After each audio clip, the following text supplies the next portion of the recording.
Hi folks, this is Jay. Hope you're okay today. It's good to see you.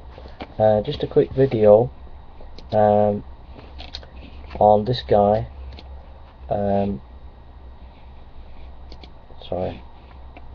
Dr. Jonathan D. Sarfati, and this guy is a young Earth creationist, and I like this guy.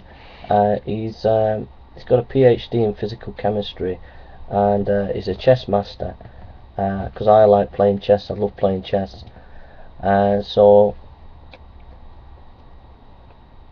I'll just tell you a bit about his life, and then I'll put a link under the video, and there's hundreds of articles that you can read of his critiquing evolution, and I'm going to be reading some next week.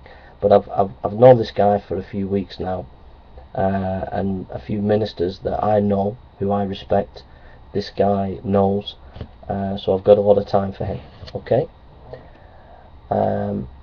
Jonathan Sarfati was born in Ararat, Australia in 1964. He moved to New Zealand as a child and later studied science at Victoria University of Wellington.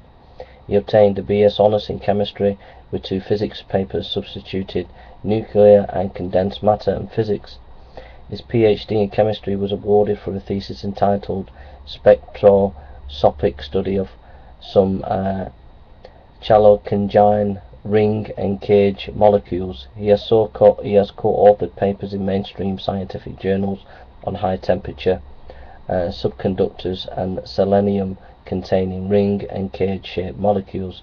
He has co-authored paper on high temperature subconductors published in Nature when he was 22. Dr. Sarfati has been a Christian since 1984. He has long been interested in apologetics, the defence of the faith, and was a co-founder of Wellington Christian Apologetic Society, New Zealand. Creation v. Evolution is of course a vital area because of the ramifications of the doctrine of creation, the fall which brought death into the world, and their links to the doctrines of the incarnation, atonement and bodily resurrection of the God-man Jesus Christ. In 1996 he returned to the country of his birth to take up a position as a research scientist and editorial consultant for Christian Ministries International in Brisbane.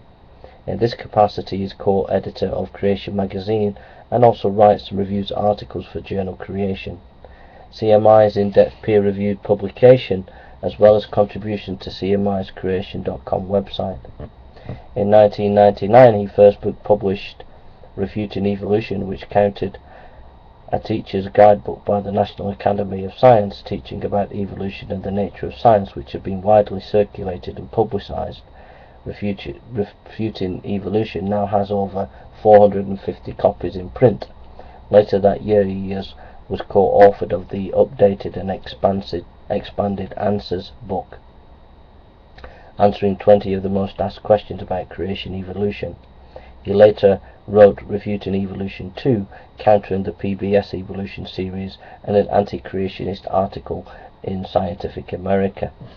In 2004 he wrote Refuting Compromise, defending a straightforward biblical creation timeline and a global flood, and answering biblical and scientific objections on the errant teaching of day-age local flood advocate Hugh Ross.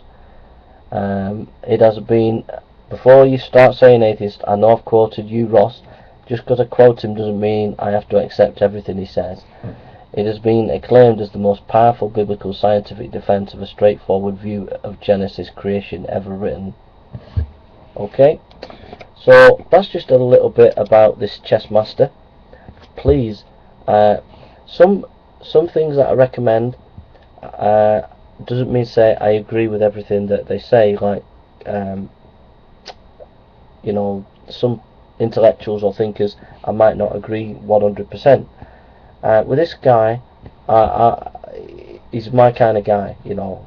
A lot of what this guy says will be my cup of tea. Alright, so I think you're going to be impressed by him, and he'll be a help to you. Alright, many of you atheists will just shake your hands and go, he's a load of rubbish, but The guy is a pretty good guy, and just read his articles, see what you think. I'm going to be quoting a lot of his articles next week and in the next few weeks to come. Alright, take care, God bless.